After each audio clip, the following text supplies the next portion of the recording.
Class 12 board exam তারপরে কিন্তু তোমাদের সিলেবাস নিয়ে খুব একটা কি আছে চিন্তা।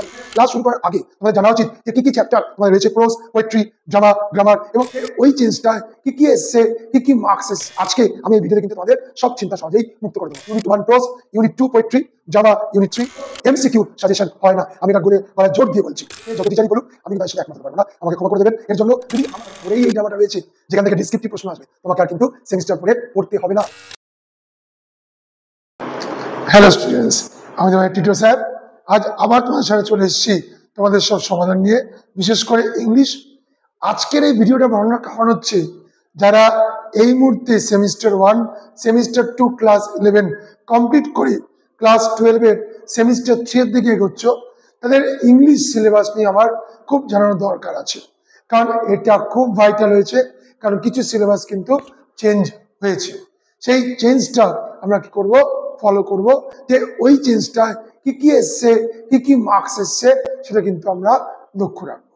আমরা দেখি যে এই সিলেবাসটা কি এসছে। কারণ তোমাদের ক্লাস শুরু করার আগে তোমাদের জানা উচিত যে কি চ্যাপ্টার তোমাদের রয়েছে, প্রোজ, পোয়েট্রি, ড্রামা, গ্রামার এবং আর কি রয়েছে স্যার।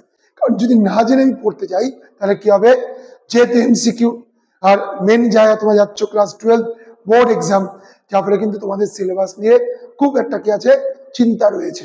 তা আজকে আমি এই ভিডিওতে কিন্তু তোমাদের সব চিন্তা সহজেই মুক্ত করে দেবো। তোমরা কিন্তু এরপর সহজেই তোমরা টেক্সট পড়ে সহজেই কিন্তু কি করতে পারবে, তোমরা কিন্তু এমসিকিউতে তোমাদের রেজাল্ট কিন্তু ওরিয়েন্ট করতে পারবে।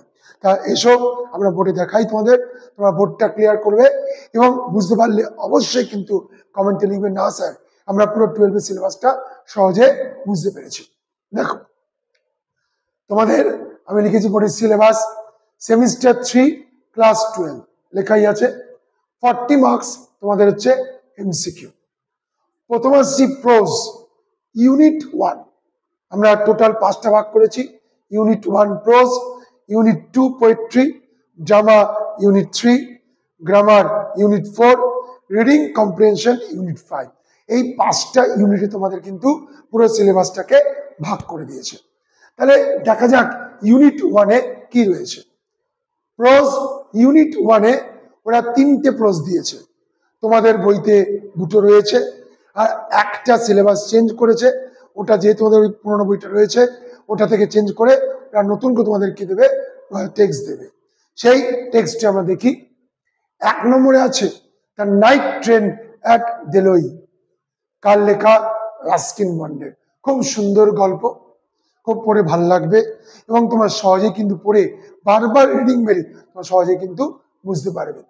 এখান থেকে থাকবে 4 মার্কস। সেকেন্ড, স্ট্রং রুটস, কার লেখা, এপিজে আব্দুল কালামের লেখা। কত নাম্বার? এটা হচ্ছে 3 মার্কস। 3 মার্কস। এই যে আমরা 3 মার্কস দেখতে পাচ্ছি, এই স্ট্রং রুটস গল্পটা এত সুন্দর, অর্থাৎ এটা নামা হয়েছে এপিজে আব্দুল কালামের লেখা নিজস্ব autobiographical story the wings of fire, এখান থেকে নয়। এবং তোমাদের এই গল্পটা পড়ে কিন্তু সত্যি খুব ভালো লাগবে। খুব সুন্দর একটা কি বলবো ইনফ্লুয়েন্সিয়াল স্টোরি। আমরা পড়লে আমরা এর থেকে মোটিভেট হতে পারবো এবং সহজেই কিন্তু 3 মার্কস আমরা অ্যান্সার করতে পারবো। তোমাদের যে গল্পটা তোমাদের এখন বইতে দেওয়া আছে, পুরোনো যে দেওয়া আছে ওটা চেঞ্জ হয়েছে। এখন নতুন যেটা এসছে দ্য বেট, কার লেখা, অ্যান্টন চেকভের লেখা। এটাও খুব সুন্দর গল্প এবং এখান থেকে 3 মার্কস। তাহলে 4 + 3 + 3 কত হলো? টোটাল 10 মার্কস আমরা এই প্রশ্ন থেকে পেয়ে গেলাম। 3টেই সুন্দর গল্প, তোমাদের 3টেই পড়তে হবে। যেহেতু এমসিকিউ, কোনো সাজেশনের ব্যাপার নেই, তোমরা থরলি রোজ বই রিডিং মারো, তোমরা কিন্তু সহজেই এমসিকিউ করতে পারবে। এবার আমরা আসছি পোয়েট্রি ইউনিট 2। তোমাদের 2টো পোয়েট্রি দিয়েছে। একটা হচ্ছে আওয়ার ক্যাসোলিনা ট্রি, তরু দত্তের লেখা, এখান থেকে 5 মার্কস দেবে। আর একটা সুন্দর কবিতা ইউলিসিস, অ্যালফ্রেড লর্ড টেনিসন লেখা, এটাও আছে 5 মার্কস। 2টো কবিতা একটু স্ট্যান্ডার্ড, কিন্তু যদি একটু আমরা বুঝে বুঝে পড়ি, একটু মন দিয়ে পড়ি, এক্সপ্লেনেশন গুলো ভালো করে পড়ি, দেখবে সহজেই কিন্তু কি পাবে, তোমরা কিন্তু নাম্বার স্কোর করে চলে যাবে। তোমাদের কিন্তু 5-এ 5 10 নম্বর সহজেই কবিতা থেকে আসবে, তোমাদের কোনো ভয় থাকবে না। একটু জাস্ট প্রত্যেকটা লাইন মিনিং করে বা ইন্টারনাল মিনিং বুঝে নিয়ে যদি পড়ে যাও, তোমাদের কিন্তু সহজেই 10-এ 10, কেউ আটকাতে পারবে না, কোনো সাজেশন লাগবে না। শুধু তোমরা কি করবে, ভালো করে টেক্সটের, গল্পের লাইন, কবিতার লাইন মন দিয়ে পড়ো, বুঝে পড়ো, বুঝে, মুখস্থ বিদ্যার মতো না। কারণ এমসিকিউর কোনোদিন কিন্তু সাজেশন হয় না, সাজেশন করে এমসিকিউ পরীক্ষা দেওয়া যায় না। যে যত টিচারই বলুক, আমি কিন্তু তাদের সাথে একমত হতে পারবো না, আমাকে ক্ষমা করে দেবেন এর জন্য। যদি আমার কোনো অভিমত আপনাদের মনে আঘাত লাগে, আমি ক্ষমা চেয়ে দিচ্ছি। কারণ এমসিকিউর সাজেশন হয় না, আমি এটা গলায় জোর দিয়ে বলছি। এমসিকিউর জন্য কোনো সাজেশন পড়া যায় না। যারা বলছেন তাদের অনুরোধ, আপনারা কিন্তু এটা বলবেন না, ওদের বলুন যে টেক্সট বই পড়তে। যদি আমার কথা আপনাদের আঘাত লাগে, আমাকে ক্ষমা করবেন, কিন্তু আমি কিন্তু আপনাদের সাথে একমত হতে পারবো না। কারণ এমসিকিউ মানে যে কোনো লাইন থেকে কোশ্চেন আসবে এবং ছাত্রছাত্রীরা বোর্ড পরীক্ষা দেবে, তাদের কেরিয়ার নির্ভর করবে। আমার মনে হয় সাজেশন নয়, টেক্সট বই পড়তে পারাটা খুব বেশি কিন্তু খুব দরকার। স্কুলের শিক্ষকরা পড়াবে, প্রাইভেট টিউটররা পড়াবে, আপনারা পড়াচ্ছেন, আমরাও পড়াচ্ছি। আমরা কিন্তু চাই সবসময় ছাত্রছাত্রীদের কি হোক, রেজাল্টটা ভালো হোক।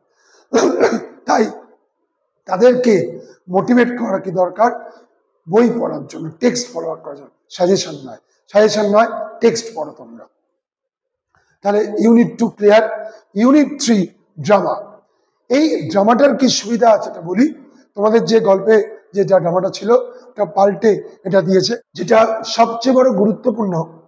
এই ড্রামাটা যদি আমরা একবার মন দিয়ে পড়ে নিই, সেমিস্টার 4-এই এই ড্রামাটা রয়েছে, যেখান থেকে ডেসক্রিপটিভ প্রশ্ন আসবে, তোমাকে আর কিন্তু সেমিস্টার 4-এ পড়তে হবে না। সুন্দর ড্রামা দিয়েছে, রাইডার্স টু দ্য সি, খুব সুন্দর একটা ড্রামা, যে এম সিনেজের লেখা, এবং এখান থেকে থাকবে 5 মার্কস। তা তোমরা কিন্তু ড্রামাটা অবশ্যই কিন্তু মন দিয়ে পড়ে নেবে, তাহলে কি হবে, তোমরা সেমিস্টার 4-এ কিন্তু অনেকটাই এগিয়ে থাকলে। কারণ এই ড্রামা থেকেই কি আসবে, ডেসক্রিপটিভ প্রশ্ন আসবে। ইউনিট 4 টেক্সচুয়াল গ্রামার, এখান থেকে থাকবে 5 মার্কস। কি কি থাকবে বলি, synthesis, spitting, narration, correction, error. Sir synthesis মানে কি? আমাদের সময় যখন আমরা পরীক্ষা দিয়েছি, সিনথেসিস মানে ছিল জয়েনিং করা, কিন্তু এখন এই সিনথেসিস কি থাকবে, ট্রান্সফরমেশন, মানে affirmative, negative, assertive, interrogative, exclamatory, degree change, simple, complex, compound, সবই তো থাকছে। অর্থাৎ চ্যাপ্টারটা কিন্তু সিনথেসিস নাম দিলেও সবাই বলবে জয়েনিং না, পুরো ট্রান্সফরমেশনটা কিন্তু এই সিনথেসিসের মধ্যেই পড়বে। সঙ্গে স্প্লিটিং থাকবে, স্প্লিটিং মানে জানি আমরা ক্লাস 10-এ করেছি। ন্যারেশন, কারেকশন অফ এরার্স, তোমাকে এরার্স দেবে, তার কি করতে হবে, কারেকশন করতে হবে। তাহলে এটা হচ্ছে 5 মার্কস। তাহলে 10, 10, 20, 25 প্লাস 5, 30। এবার বলি রিডিং কম্প্রিহেনশন, তোমাদের ইউনিট 5-এ আছে, যেটা আমরা সেমিস্টার 1-এ করেছিলাম আনসিন। কিন্তু এখানে এই আনসিন থেকে 10 মার্কস থাকবে, এবং যেটা খুব গুরুত্বপূর্ণ, যেরকম মাধ্যমিকে আমরা ভোকাবুলারি টেস্ট করেছি, ওরা কিন্তু গ্রামার বেসড আর ভোকাবুলারি কোশ্চেন করবে আনসিন থেকে 5 মার্কস।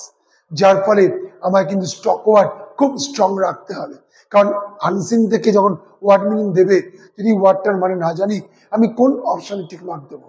তাই কিন্তু স্টক ওয়ার্ড তোমাকে বাড়াতে হবেই।